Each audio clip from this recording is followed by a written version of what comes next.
আমরা দেখতে পেয়েছি ছাত্র দলের আমাদের কিছু বন্ধুরা তারা এখানে লিফলেট বিতরণ করছে এবং একই সাথে যে ডেস্কগুলো সেই ডেস্কগুলো যেটা হচ্ছে আচরণবিধি লঙ্ঘন বলে আমাদের কাছে মনে হয়েছে।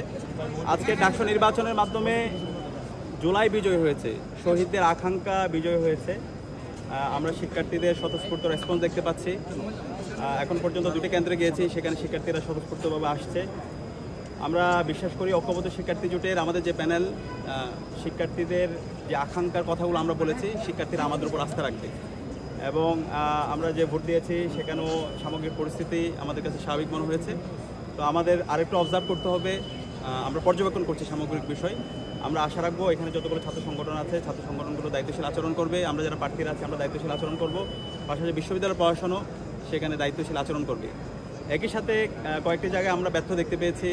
আমরা এখানে আসার পরে দেখতে পেয়েছি একটি ছাত্র সংগঠন তারা হচ্ছে লিফলেট বিতরণ করছে, যেটা 100 মিটারের মধ্যে নিষিদ্ধ, আচরণবিধির মধ্যে বলা আছে, এবং ডেস্ক বসিয়েছে। যখন আমরা গতকালকে যোগাযোগ করেছিলাম বলা হয়েছিল কোনো ধরনের ডেস্ক বসানো যাবে না, কিন্তু দেখতে পেয়েছি এখানে ডেস্ক বসানো হয়েছে এবং ভোটারদের মধ্যে স্লিপ দেওয়া হচ্ছে।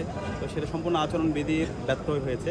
তো আমরা বিশ্ববিদ্যালয় প্রশাসন, নির্বাচন কমিশনকে অনুরোধ করবো এই ধরনের আচরণবিধি যারা ব্যর্থ ঘটাচ্ছে তাদের বিরুদ্ধে যেন ব্যবস্থা গ্রহণ করে। একই সাথে ভোটারদের উদ্দেশ্যে অনুরোধ করব, বিশ্ববিদ্যালয়ের সকল শিক্ষার্থী ছাত্রছাত্রী ভাই বোনদেরকে অনুরোধ করব, আপনারা কেন্দ্রে আসেন, আপনাদের পছন্দের প্রার্থীকে ভোট দেন। আমরা সবাই একসাথে কাজ করতে চাই। আমাদের মূল উদ্দেশ্য হচ্ছে স্বপ্নের ক্যাম্পাস বিনির্মাণ করতে চাই।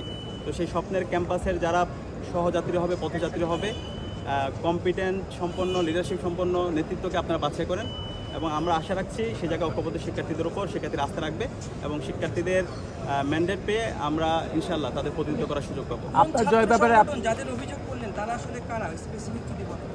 এটা হচ্ছে ইতিমধ্যে আপনারা একটু হাঁটলে দেখতে পাবেন, আমরা সকালে দেখতে পেয়েছি। আমরা আপনারা বিশ্ববিদ্যালয় প্রশাসনকে আমরা জানিয়েছি। আমরা দেখতে পেয়েছি ছাত্র দলের আমাদের কিছু বন্ধুরা তারা এখানে লিফলেট বিতরণ করছে এবং একই সাথে যে ডেস্কগুলো সেই ডেস্কগুলো যেটা হচ্ছে আচরণবিধি লঙ্ঘন বলে আমাদের কাছে মনে হয়েছে এবং সেটা বিশ্ববিদ্যালয় প্রশাসনকে আমরা জানিয়েছি। আপনার জয়ের ব্যাপারে আপনি কতটা আশাবাদী? আমরা শিক্ষার্থীদের স্বতঃস্ফূর্ত রেসপন্স দেখতে পাচ্ছি। শিক্ষার্থীরা আমরা ক্যাম্পেইন করার শুরুর পর থেকে শিক্ষার্থীরা স্বতঃস্ফূর্তভাবে আমাদের কথাগুলো শুনছিল। আমরা আশা রাখছি শিক্ষার্থীরা আমাদের উপর আস্থা রাখবেন ইনশাআল্লাহ এবং শিক্ষার্থীদের ম্যান্ডেট পেয়ে যখন আমরা তাদের প্রতিনিধিত্ব করার সুযোগ পাবো, শিক্ষার্থীর আকাঙ্ক্ষার কথাগুলো আমরা বলবো এবং আমাদের স্বপ্নের ক্যাম্পাস বিনির্মাণে আমরা সবাই একসাথে কাজ করবো। এই নির্বাচনে যে কোনো ফলাফল মেনে নেওয়ার মতো মানসিকতা আপনারা আছে? আমরা পর্যবেক্ষণ করছি পরিস্থিতি, যেহেতু এখন সকাল শুরু হয়েছে। আমরা আশা রাখছি এখানে সকল ছাত্র সংগঠন, সকল ক্যান্ডিডেটরা দায়িত্বশীল আচরণ করবে, নির্বাচন কমিশন দায়িত্বশীল আচরণ করবে। আমরা সর্বশেষ পর্যন্ত দেখতে চাই, আমরা সর্বশেষ পর্যন্ত সবাইকে দায়িত্বশীল আচরণ করার জন্য অনুরোধ করছি।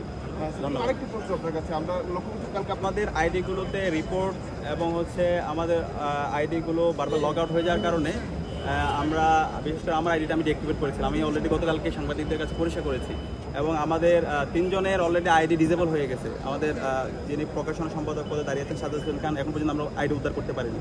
তো সেখানে সেফটি কারণে আমি কিছু সময় আমার আইডিটা ডিঅ্যাক্টিভেট রেখেছিলাম, এটা আমি গতকালকে জানিয়েছি। তো আমরা আশা রাখবো আমরা সুস্থ ধারা রাজনীতি করব। এই ডাকসু নির্বাচনের মাধ্যমে আমরা সারা দেশকে চমৎকার বার্তা দিব, কারণ এই জুলাই আন্দোলন এই ঢাকা বিশ্ববিদ্যালয় থেকে শুরু হয়েছে এবং আমরা আজকে ফেসিবাদমুক্ত বাংলাদেশ পেয়েছি।